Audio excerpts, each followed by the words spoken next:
Good morning, everyone. Hey, today, because I'm trying to make sure that my clips become shorter. However, this is a very important topic because it involves buying and selling.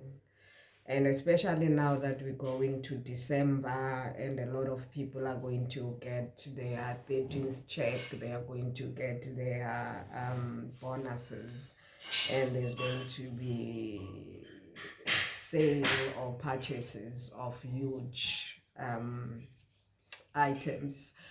I just want to just advise, especially to those that are planning to make huge purchases, especially your property, your cars, and whatever purchases that you want to do. However, at first, I just want to explain what is a contract because they involve a contract. We have different types of contracts. We have contracts for employment, we have contracts for housing, we have contracts for vehicles. Almost everything that we do, you find that, especially if it's done legally, then we have to draft a contract. And it's wise that you use an attorney to draft a contract. Most of the time, you want to draft our African contracts. You know, the contracts where you make an affidavit. Yeah, it's an affidavit. Well, it's an affidavit. Now, what is a contract? A contract is where two or more people would then meet, and the other one would make an offer, the other one would make an will accept the offer, and then they will then have to agree on whether is it a contract of employment, whether it's a contract of property, immovable, or a contract of movable. Immovable could be a house, and movable could be a motor vehicle. Then they will agree on the amount, and they will agree on the terms on how they are going to make payment. And at the same time, they will agree when will the contract end, because it has to state when the contract ends and what would be the reason for that contract to end.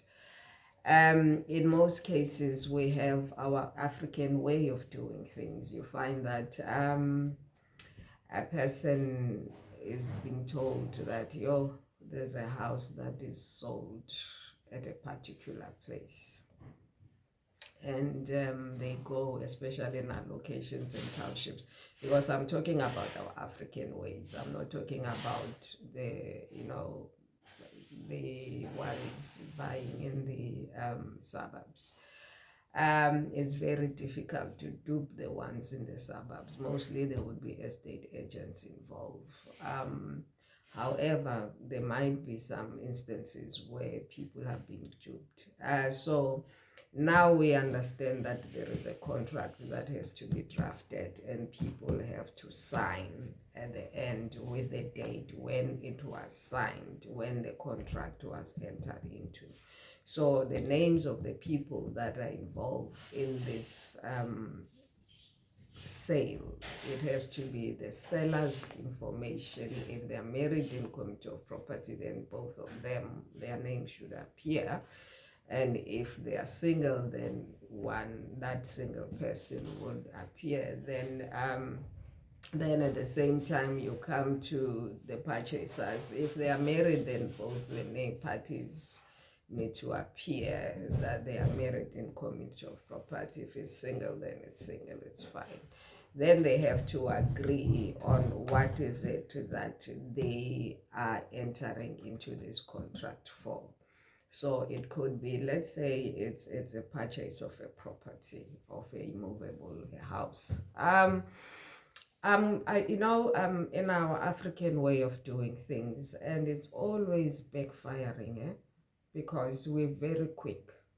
somebody says somebody is selling a house somewhere, or a land or a stand, we call it a stand in the township, then you quickly approach the person being the seller, and then the seller tells you, no, I'm selling this property, is mine. And then from there, this is how much that the property is sold for. Then the other person says, no, I'm interested. Then they say, oh, okay, fine. Let's complete an agreement. And the agreement would be, I, Mr. So-and-so, with the ID number, I am selling this house or this tent to so-and-so, and this is the amount that they are going to pay. They don't even say agree, will be paid. They say, Mr. So-and-so has paid so much for the property. And then they put their signatures. You don't even see whose the signature it is. There's no date when this little contract was signed. Now, immediately when that little paper has been drafted, sometimes you can't even read what's written there. Immediately when you see that contract, the other person then goes and transfer monies or pays cash to the other person, to the seller. And this is done without them have seen the proper documents, being the title deed. So they transfer or they pay cash towards that amount they agreed to. Then the person moves in. Some moves in, some get the stand. And then they will then ask the seller, can I please have the papers, can you register my name on the stand? 13 years down the line, the land has not been transferred because it was not done properly. The stand did not even belong to the person where you've paid an amount of 25,000 rands or 70. And by then you've built your 4-room or your big house. You've done it. You got an architect, they draw a plan for you, and you build a house on that stand. 13 years down the line, the children that were minor at that time, when the sale was made, you find that the children of the seller come in to that house and say, please move out. Then you go to that's where now you start running to an attorney to say, mostly they would go to legal aid. Mostly they would, normally when they come from legal aid, then they come to you, hey, can you please make a follow-up on these people? They're taking us out from this property. We bought this, and they have proof. Yes, they've made payment. And however, the property was never registered in their name. And this is our African way of doing business. A lot of people have been duped because of that, because they've done it privately without actually getting a legal person to assist. The same with vehicles, the same thing that they've done, where you find that somebody puts an advert on Facebook that they are selling a vehicle, and they send you, then you get interested, you ask them to send you the pictures of the vehicle, and then you love it, and then you say, okay, can we meet at the police station? Then they go to a police station with assuming that the police station is actually a legitimate place where no criminal element will take place. Crime happens there by the police station itself. So if you go there, you have no protection. The only thing that they're going to help you with is to sign an affidavit, which most people do. So they go to the police station, then they agree. The same thing happens. The seller of the vehicle comes and they say, they come driving the very same car, and you look at it and you are happy. Then they write, me, Mr. So-and-so, I've sold my vehicle to Mr. So-and-so for this amount. And then from there they sign. One, there's no ID copy of the seller. This person, you've met them on Facebook. There's no forwarding address of the seller. This person, you met them at the police station. Now, again, you have their mobile number. Then you go, you rush to the bank, then you make a payment to this bank account of this person. Some, they take cash out and then they give it to the person. Now, the seller received the money.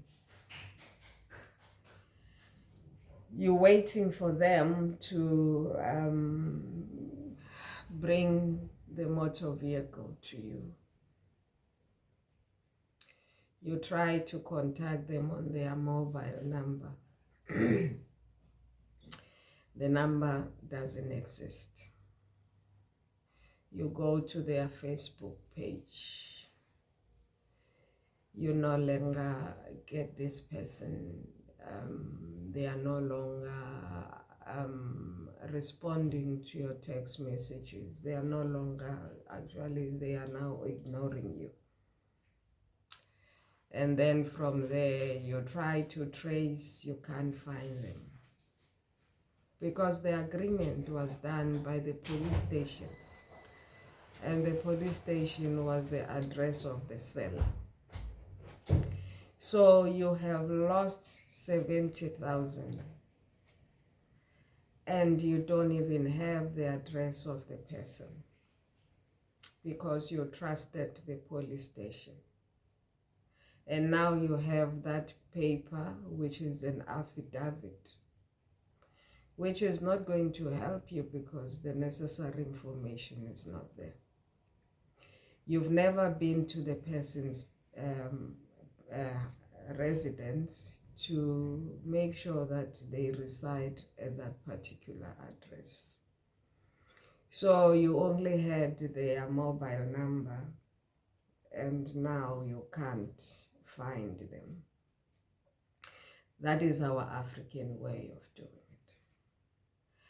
And I have met a lot of people, police people, even warders that have been duped, even domestic workers.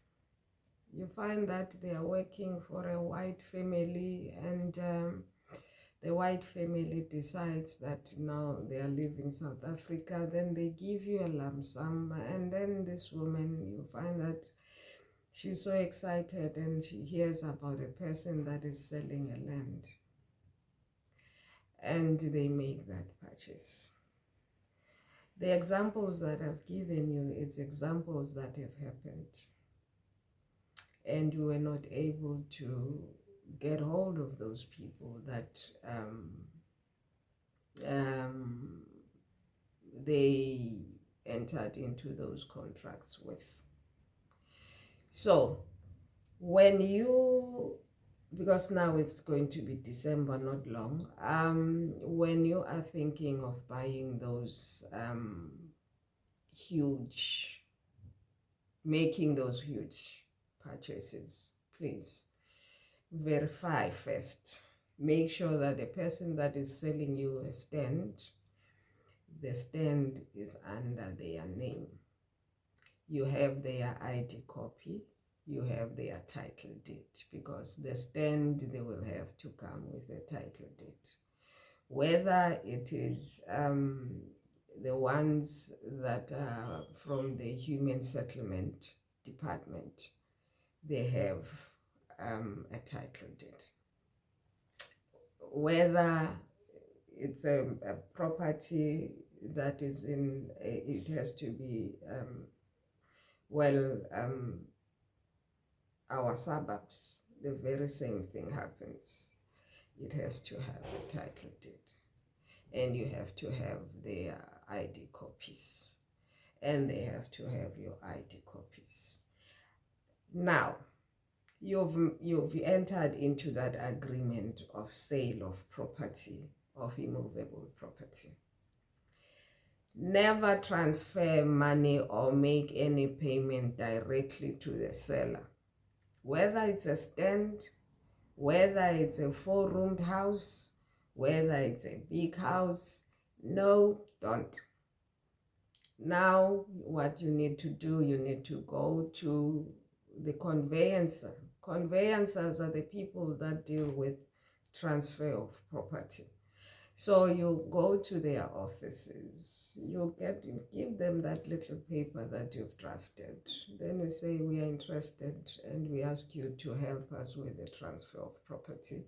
So the conveyancer is going to require the title deed, the marriage certificate, the ID copy of the seller if they are married, and they are going to request the purchaser's information, being your ID copies, being your, ID copies, your marriage certificate if you are married. And thereafter, they are going to require you as the purchaser to pay, if it's going to be no bank involved, it's cash. Then you have to transfer that money into their trust account. So what happens is that when you all have that information, then the conveyancer will charge you for the transfer fees. And luckily, any property that is below $1 million, you're no longer paying estate duty anymore.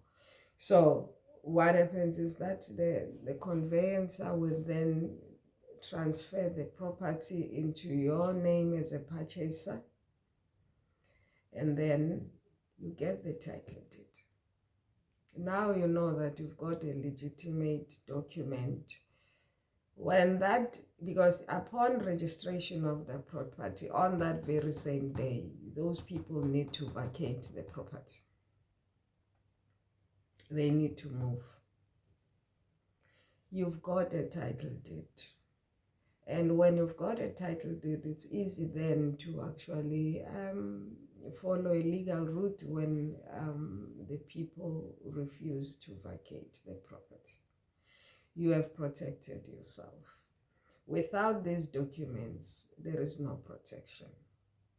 The same when it comes to motor vehicles. When you purchase that motor vehicle, make sure that the papers are the correct papers and the person is the owner of the vehicle.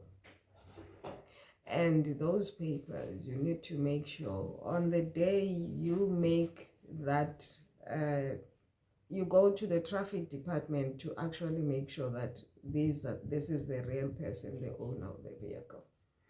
And then from there, you can make that exchange. And while you are there by the traffic department, I think it will be best you go to the traffic department. Then they test the vehicle, whether it's roadworthy. Then the sale can take place there. Then you register everything with the person being there. Just for protection, especially if it's cash. Do you understand? But if you're doing it with a dealer, it's different. But however, you find private dealers, you get duped. A woman met a gentleman, a very handsome man, and this handsome man, I think they got married. And he then said he's a pastor. I don't know whether he was a pastor, pastoring, or he was a pastor just attending church. And this woman was a warder, somebody that is aware that crime is something that exists. And she owned 2 vehicles. And what happened is that she then traded in her 2 vehicles for a Mercedes-Benz, which the husband showed to her, and it was nice, glossy, beautiful, and she saw it as a beautiful vehicle to actually purchase, and she was going to purchase it under her name, money, loan. She will be the one getting a loan for it. The transaction took place. The motor vehicle, they were busy fixing it. I don't know what they were fixing. However, the husband wanted that vehicle to, wanted them to get the vehicle quickly. Then this one Friday, they went in. They were still busy with the vehicle, but they took the vehicle. And when they took the vehicle, it did not reach the home. While they were driving, the car started reversing on its own, and they could not have control. And the key, the doors got locked, and it started reversing on its own, and it went for a tree, and it hit a tree, and it caught fire. Luckily, they were able to come out of the vehicle. And that was the end. Now the woman lost a car, lost 2 cars, because it was traded in. And now she had a loan to pay of 200,000 of a motor vehicle that never reached home because it had mechanical fault. And the insurance said they are not going to, if it's mechanical, they are not going to pay towards that vehicle. So she had to pay the loan. Remember, she's the one employed. The husband is a pastor who's not earning anything. Now, they were duped by a private car dealer.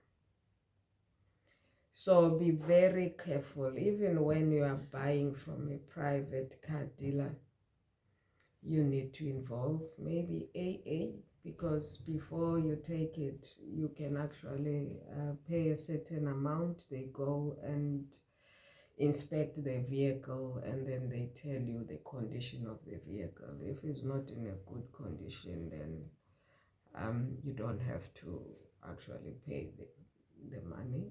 You might even not withdraw from the sale completely. Why am I telling you this is that let's not do African way of contracts. We're losing a lot of money, and we get duped on a daily basis. And I hope this information will assist you. Have a great day. Bye.